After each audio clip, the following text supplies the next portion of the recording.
En tiempos de la gobernadora Ivonne Ortega Pacheco, era presidente del Centro Patronal de Mérida, Coparmex Mérida, el ingeniero Jorge Camal Burgos, que había realizado un análisis con todo rigor sobre la cuenta pública, que a su vez presentó a distintos grupos de empresarios.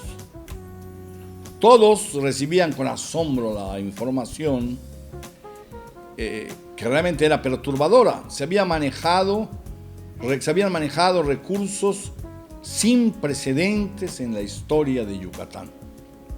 En 2007, 14.665 millones de pesos. En 2008, 18.297 millones de pesos.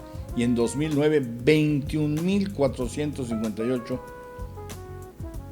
millones de pesos. Bueno, comparado con lo que manejó el gobierno de Patricio Patrón, esto es 3, 4, 5 veces más.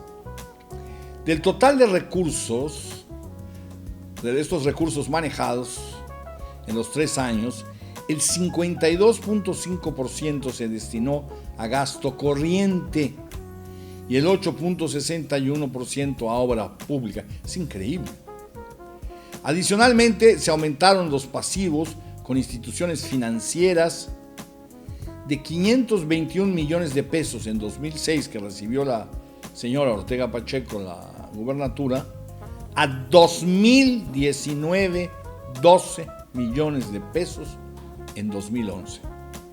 Para los números de aquel entonces en Yucatán, todo esto era faraónico, totalmente desmesurado y quizá nunca antes visto. Lo menos que se podía decir es que se estaba dejando pasar una oportunidad histórica para resolver los problemas atávicos del Estado, para sacar de la pobreza a miles de yucatecos marginados del desarrollo occidental. Desde luego que era mucho más lo cuestionable, en especial sobre el crecimiento del pasivo con instituciones financieras y en general sobre la opacidad en el manejo de recursos. Cierto, el cuidadoso trabajo del ingeniero Camal Burgos llamaba admiración, pero no producía un efecto ulterior. Finalmente se dio la oportunidad. En un giro sorpresivo, el Ejecutivo Estatal decide proponer al Congreso un aumento en los impuestos, productos y aprovechamientos del Estado. Sin aumentar gravámenes, en cualquier época es un riesgo que reclama, el aumentar gravámenes, en cualquier época es un riesgo que reclama un tratamiento delicado y más habría de serlo cuando prevalece un clima de inquietud en cuanto a las finanzas públicas. ¿Cómo era posible que con estos números que no se habían visto nunca en la historia de Yucatán, se pudiera pensar en aumentar impuestos, productos y aprovechamientos? Así es como se da lugar, desde luego, a cuestionamientos públicos muy trascendentes. Cuestionamientos hechos a la autoridad estatal. En un hecho infrecuente en la historia de Yucatán, podría haber ocurrido antes con otras vertientes, 150 empresarios se reunieron en Coparmex Mérida el 17 de diciembre de 2011 y junto con el ingeniero Jorge Camal Burgos le piden al Ejecutivo Estatal que no se aprueben los aumentos a los impuestos y que no se contraten más créditos hasta que no se esclarezca la situación de las finanzas públicas.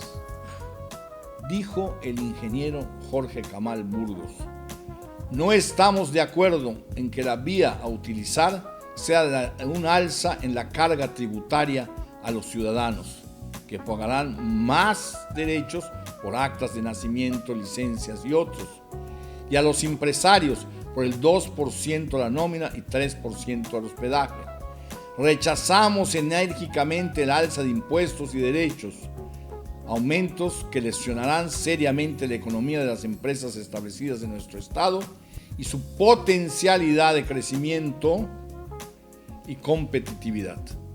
Hacemos un atento llamado a los diputados para que en lo que resta de su encomienda cumplan a cabalidad con su función de legislar en beneficio de la sociedad yucateca, haciendo a un lado sus diversos intereses partidistas y de grupos. Por otra parte, y de manera respetuosa, refrendamos la petición al gobierno del estado para que disminuya su excesivo gasto corriente, papelería, gasolina, celulares, automóviles, sueldos, salarios, bachatas y demás. Que disminuya ese gasto corriente que ha sido desmesurado en los últimos 3 años. Asimismo, que todas las secretarías y dependencias estatales, sobre todo aquellas cuya función es generar oportunidades para la apertura de empresas, la promoción del Estado y el apoyo al campo, cumplan a cabalidad su función y manejen escrupulosamente sus presupuestos. Los nombres de los empresarios que avalaron este cuestionamiento son elocuentes, casi sorpresivos algunos. Reflejan a la sociedad en general en cualquier caso. Estuvieron en este ya legendario acto Luis Aguilar Ayala, Ignacio Ponce Manzanilla, representante del grupo más fuerte del Estado, Felipe Solís Mier y Terán, Antonio Walker Orbera, Nicolás Madávar Cámara, Carlos y Alejandro Gómez y Rivas, Raúl Casares G. Cantón, Emilio Díaz Castellanos, Gustavo Cisneros de la Cabada, José Palomeque Roche, Luis Medina Cantillo, Emilio Correa Ávila, David Reyes Aguilar, Sergio Rosado Trujeque, Gerardo Díaz Roche, Leandro Silveira Cuevas, Alejandro Loré de Mola Gómori, Enrique Ancona Tejel, Yamile Calderón Sabido, Alejandro Mier Terán Fortune, Francisco Palma Leal, Rolando Mendoza Hijuelos, Roberto Ponce Díaz, Arturo Iglesias Bermúdez y Joaquín López Mezquita, entre otros. El pasaje es memorable y es posible que marque una nueva época por el profesionalismo que logró sostener un enérgico cuestionamiento que resultó incontrovertible. Fue noticia nacional. Si usted se acuerda, Joaquín López Dóriga dio la noticia y le dijo a la gobernadora que entró al aire, había 150 empresarios, y ella contestó, yo no estuve ahí, no los conté. Lo cierto es que una vez más queda claro lo siguiente. Todo gobierno que maneja los recursos públicos con ánimo patrimonialista, es decir, como si fueran propios, al menos es digno de sospecha y de ser revisado cuidadosamente. Porque si maneja los recursos, pon esto aquí, paga esto, haz esto otro, sin rendir cuentas, a una de esas, mándame esto a mi cuenta de cheques. Porque lo siente suyo, lo llega a sentir propio. Es una vieja enfermedad que proviene desde los tiempos de la colonia. Sienten los administradores de las finanzas públicas que el dinero es suyo y lo pueden manejar a su discreción. Esos terminan llevándoselo porque creen que es suyo. No hay que olvidar este pasaje y tenerlo muy presente. Quien no aprende la historia se ve obligado a repetirla, dijo el filósofo José de Santayana. Bueno, si le gustó esta cápsula, suscríbase a este canal. Si no, mire, diga lo que le parezca. Vea la próxima. A lo mejor esa le gusta.